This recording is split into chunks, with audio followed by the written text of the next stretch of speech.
Abu Thalib mengatakan, Abdullah saudaraku, adekku sudah meninggal, sedangkan sang Muhammad muda, sang Muhammad kecil masih di dalam perut ibunya, Sayyidah Aminah.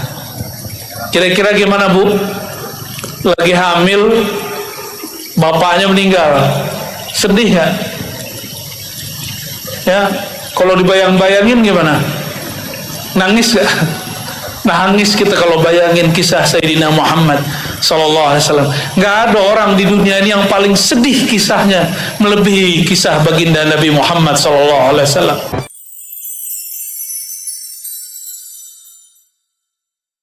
Kita hadir malam ini tiada lain tiada bukan karena cinta kepada Allah. Betul nggak? Cinta kepada kekasih Allah Nabi Muhammad sallallahu alaihi wasallam. Maka berkumpul karena cinta kepada baginda itu adalah ibadah. Menceritakan tentang baginda Nabi Muhammad SAW adalah ibadah juga.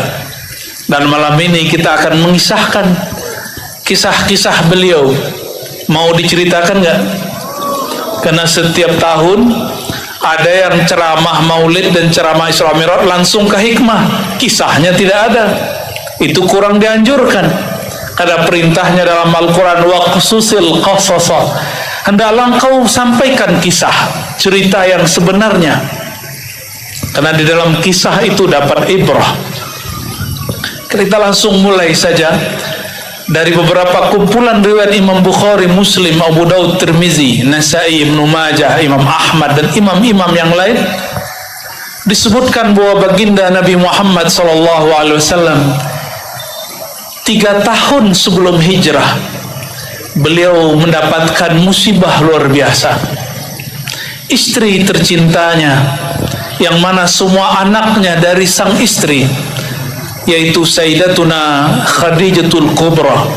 Jika ada di antara yang hadir ini Habibah, Syarif, Syarifah, maka yang saya ceritakan adalah neneknya mereka, Sayyidatuna Khadijatul Kubra. Sayyidatuna Khadijah wafat 3 tahun sebelum beliau hijrah.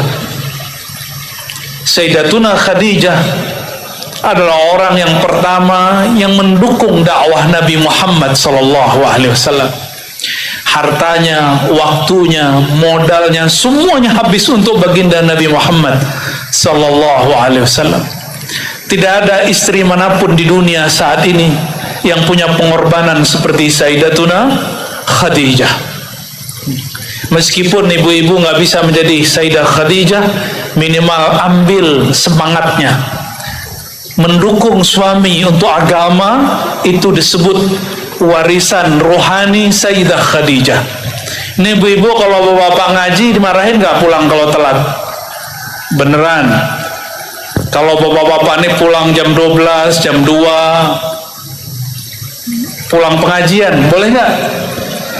Beneran. Kalau bapak-bapak ini ngeluarin hartanya untuk berjuang, berdakwah, membantu masyayikh, membantu orang-orang berdakwah, ibu-ibu ini nggak, wajahnya langsung ini nggak, bang, kalau orang Banjar pakai ulun, pikirkan ulun bang, makan anak kita gimana bang? Nah, ini namanya nggak mendukung. Yang paling penting bapak-bapak ini, selain khidmat untuk dakwah, khidmat kepada ibunya dan saudara-saudaranya. Istri nggak boleh larang. Itu namanya warisan rohani Sayyidah Khadijatul Kubra. Gimana ibu-ibu? Kalau abang-abang di depan nih bantu ibunya, bantu saudaranya, ini nggak sebel nggak? Jangan sebel ya.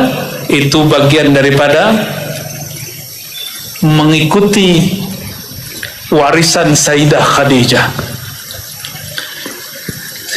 Tidak lama setelah itu meninggal juga Sayyidina Abu Thalib.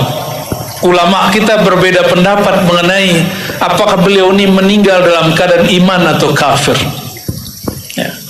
Sampai hari ini tidak ada kata sepakat. Mereka sepakat untuk tidak sepakat.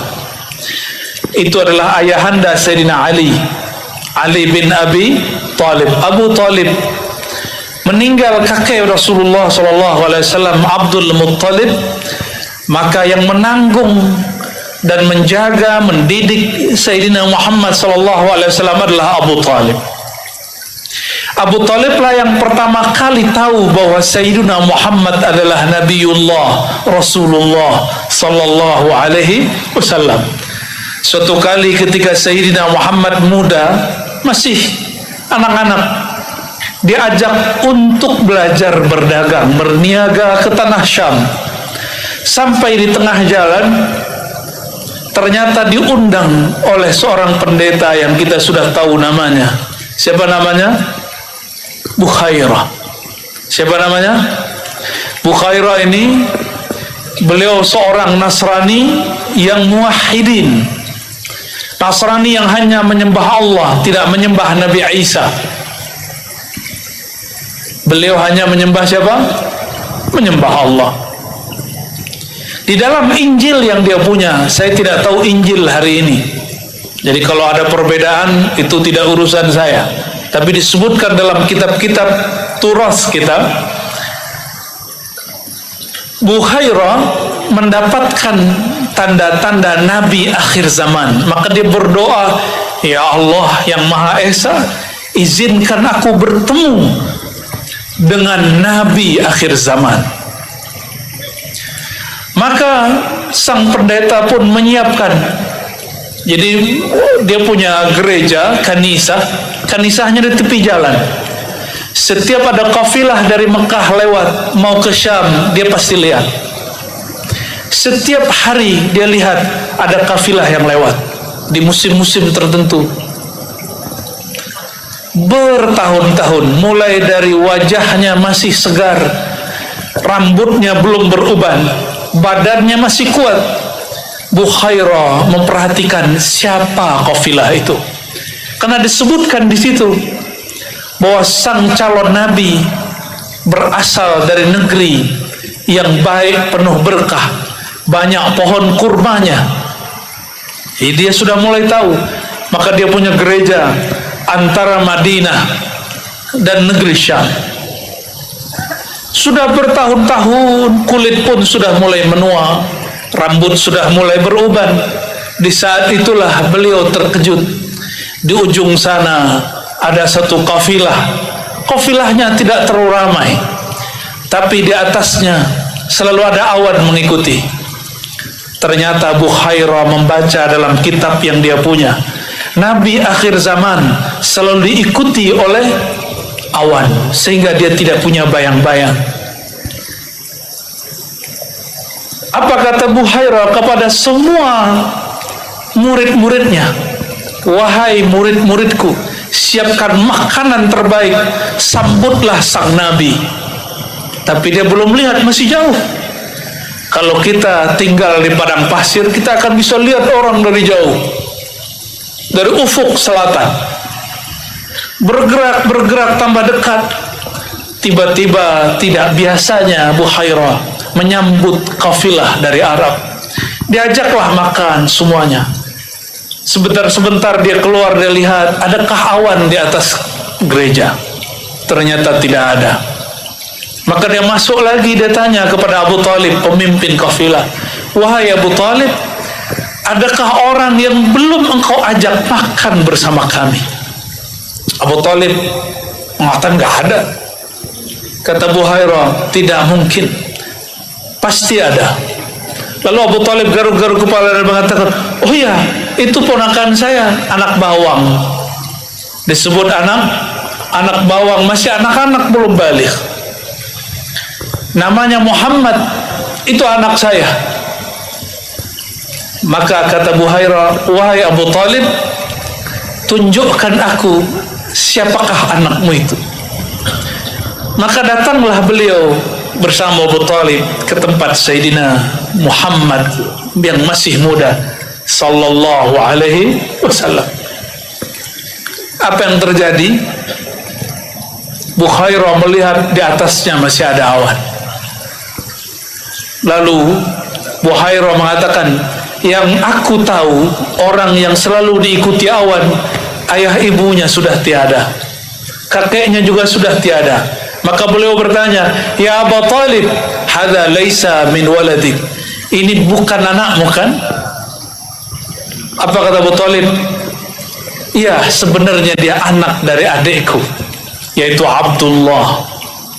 Tufiya wa huwa fi batni ummi.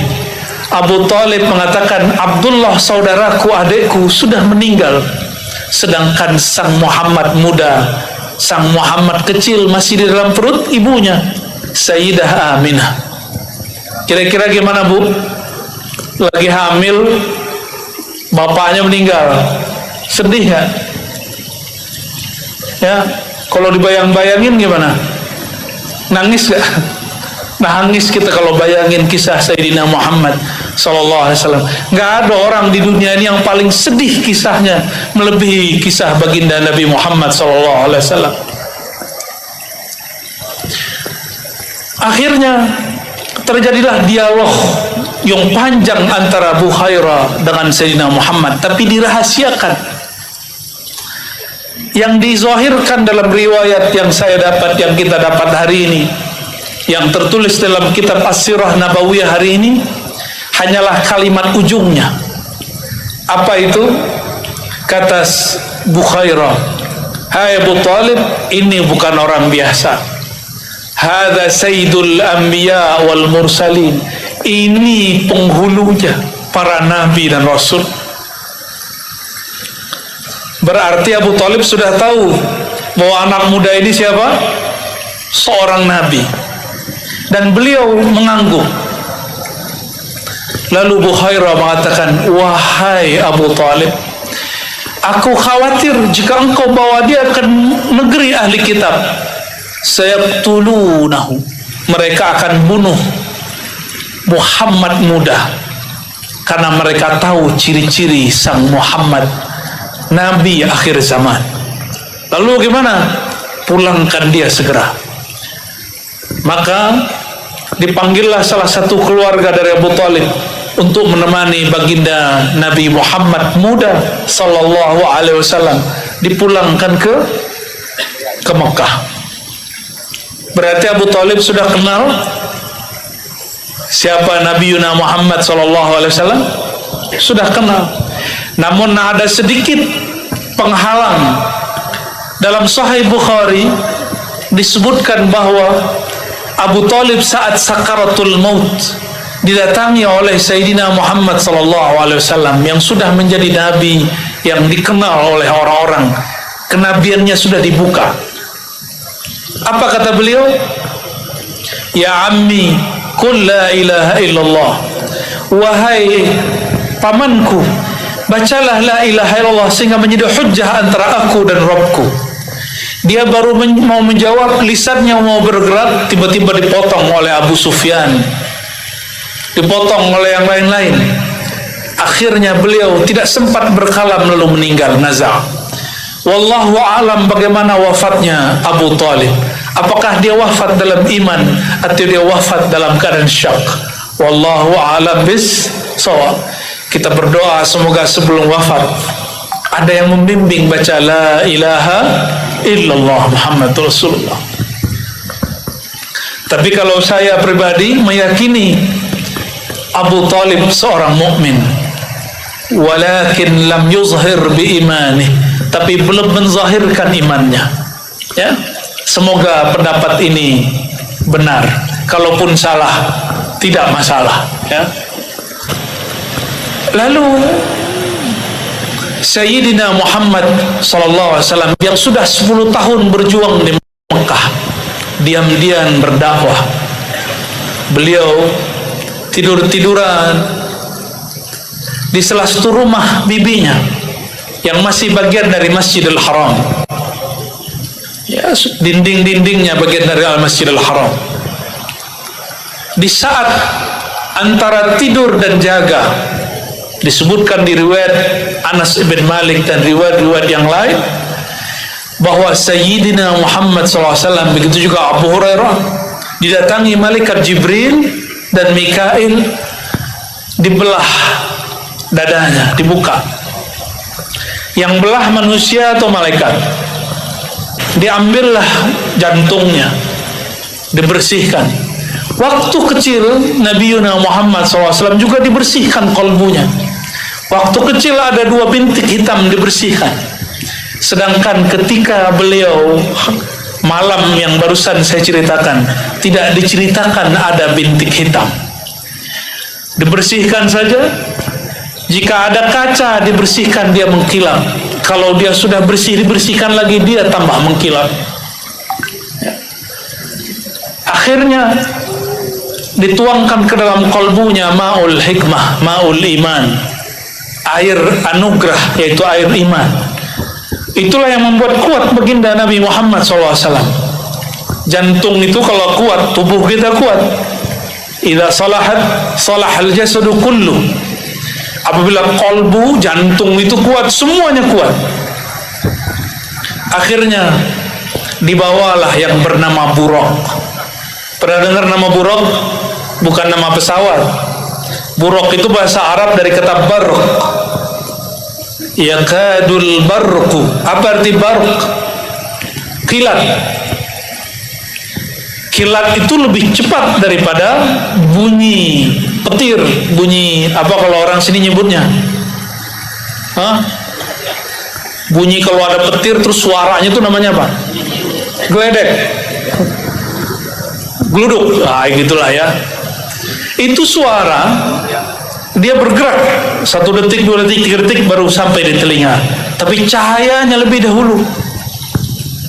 Maka Buraq itu kecepatannya melebihi cahaya petir itu. Di mana matanya jatuh, disitulah kakinya mendarat. Di saat baginda Nabi Muhammad SAW naik, itu Buraq bisa diajak ngobrol. Itu kendaraan semua nabi-nabi, 124.000 nabi, sebagian besar mereka pernah mengendarai Buraq ini. Maka dia biasa aja, biasa seperti mempunyai penumpang orang biasa. Akhirnya ditegur oleh Sayyidina Jibril, "Hei Buraq, ma rakibaka afdal min hadzal khalq." Tidak ada sepanjang engkau bertugas. Jadi Buraq ini punya tugas, ada time flightnya dia, jam terbangnya ada dia. Yang boleh mengendarainya cuma Nabi dan Rasul. Enggak Nabi, enggak Rasul, enggak boleh naik. Itu kendaraan pesawat alam semesta paling canggih, belum ada lawannya sampai hari ini. Hatta Amerika, Israel belum bisa lawan. Ya. Adakah mereka punya kendaraan sejauh mata memandang sampai di situ? Kan belum ada. Baru ada di film kartun ya.